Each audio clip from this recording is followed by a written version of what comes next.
guys, welcome back again to my YouTube channel. If this is your first time tuning into my video, you're very much welcome. For my OGs, I appreciate all your efforts in watching my videos. Thank you so much for engaging my last video. I really appreciate that. I'm a mom, a registered nurse midwife, a lover of God. I'm a YouTuber based here in Port Harcourt City, Rivers State, Nigeria. In today's video, I'm going to talk about 7 main reasons why you're not ovulating. Come closer, listen, and watch this video. Watch up until the end for you to understand this video properly. 7 reasons why you are not ovulating. As we all know, ovulation simply means a cyclical release of a mature egg or eggs from the ovary. So there are several reasons why a woman may not ovulate. There are so many reasons why a woman will just observe that she's not ovulating, or she might think that she's releasing an egg, but on the other hand, she's not actually releasing an egg. You know, it's possible for you to experience certain signs of ovulation, but in an actual sense, you did not release an egg. Yeah, it's possible for you to go through your cycle.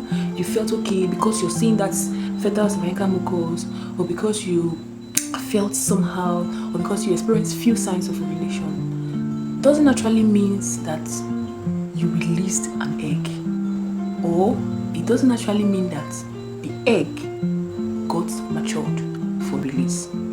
So in this video, I'm going to be dissecting 7 reasons why you're not ovulating. As a woman who is trying to get pregnant, please watch this video up until the end. The first reason why you're not ovulating as a woman that is trying to conceive could be PCOS. Maybe you have PCOS, which is known as polycystic ovarian syndrome.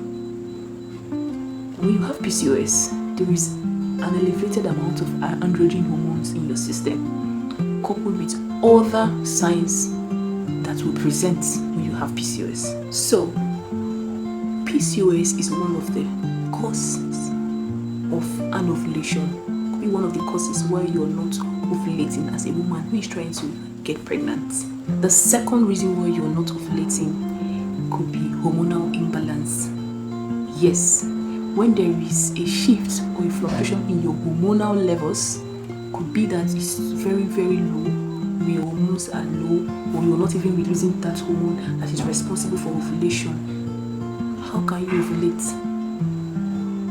when there is a problem with the release of LH, which is luteinizing hormone? There is a problem with the release of FSH, or the release of production and release of FSH, production and release of LH. How can you ovulate? Even thyroid hormones.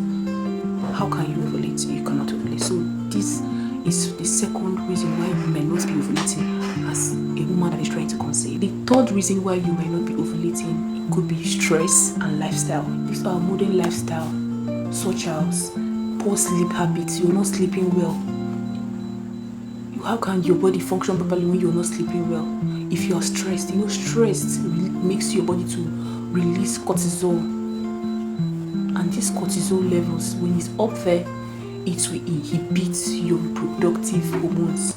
It will stop them from functioning well or releasing properly. So high stress levels, poor sleep habits, poor eating habits, you're not eating good food, you're not eating healthy, and you're over exercising. Yes, over exercising. Don't do strenuous exercise when you're trying to conceive, because when you do your strenuous exercise, you're stressing your body, and when you're stressing your body, cortisol, which is the stress hormones, will be released into your system. Fourth reason why you might not be ovulating is your weight. Now, when you're underweight, your body prioritizes survival instead of reproduction. It's trying to survive. It's trying to look for a way to survive, because there is no subcutaneous fat. There is no enough fat tissues in the body. So your body will just prioritize trying to survive instead of trying to reproduce. So your body now focuses on survival. It's now on survival mode. So that is the reason why it's not good to be underweight. conceive, especially when it comes to ovulation. Just maintain a good but healthy, or a good and healthy weight, a good BMI, a healthy BMI.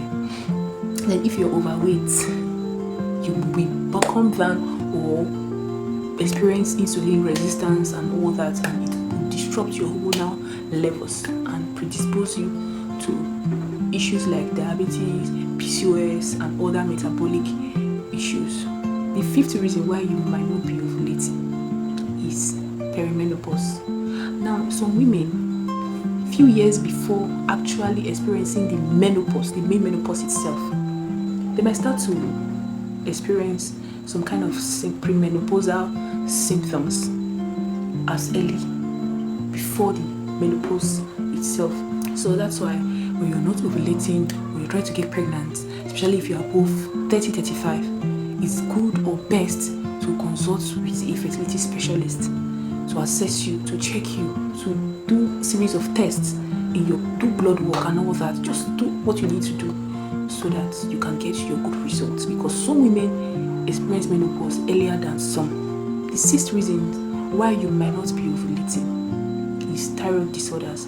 Now, when there is a problem with your thyroid function, as simple or as easy as it may sound, you see, thyroid function is very essential in reproduction. When there is a problem, because your thyroid gland or thyroid function, when it's altered, it can cause metabolic disturbances or alterations. And once there's a problem with your metabolic process or metabolism, one of the parts or the system that will be affected is reproductive system. Your reproductive hormones will be affected on the long run. So once there's an issue with your thyroid gland, fix it. It could be the reason why you're not ovulating. Now, the seventh reason why you're not ovulating, come closer, listen. This might be the reason why, it might even be the organ of them all. As simple as it may sound, it's making this thing, and the seventh point I'm about to talk about, it could even be the reason why you're not ovulating. This might just be the culprit. Abuse or misuse of NSAID. Frequent use of NSAID. And NSAID means non-steroidal anti-inflammatory drugs. These are a group of painkillers that are very, very effective in arresting pain sensation in the body. Now, what is the mode of action or mechanism of action of NSAIDs? It reduces inflammation to lessen pain. For it to lessen the pain or act on the pain's receptors, it has to lessen inflammation, because inflammatory process can bring up pains. Now you're experiencing pain, the first line of action is drug. You want to take drug, and you'll be specific the kind of painkillers you want. I want this, I want this, I want diclofenac, I want this one, I want this one, I want this one. NSAIDs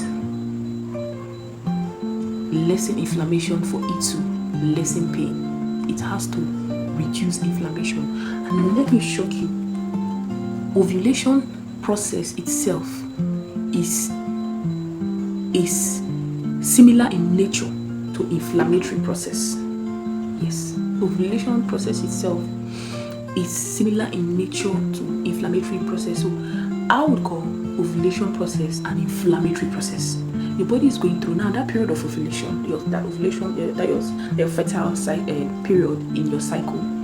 Inflammatory process is going on, a positive inflammatory process. Your body is going. That's why you see that during one of the signs of ovulation is that your body becomes, your body temperature becomes slightly elevated, that period and all that. You feel pains. Some women feel excruciating pains during their ovulation period, especially during the day that the egg is released. So these are inflammatory process, and when you take NSAIDs, non-steroidal anti-inflammatory drugs, what they will do is that they will reduce the ability for your body to go through that inflammatory process for you to release an egg for that cycle. And you see that, let's say you take NSAIDs around the period where you're supposed to ovulate or release an egg, you're inhibiting that inflammatory process and thereby causing you to have a delay in the release of an egg, and it could lead to a phase cycle. And many of your OBGYN might not even tell you this. They might not go in details to tell you this, because this could be the reason why most women see drugs. Don't abuse drugs. Don't abuse drugs. You know, most of us will just go to the hospital, go to the pharmacy, get drugs. We don't even know the mode of actions for those drugs you're taking. You don't know the indications for the drugs. You don't even know if that drug you're taking, you're not supposed to take it. There are contraindications. Who should take a drug and who should not take the drug? So these are the reasons why you might not be ovulating.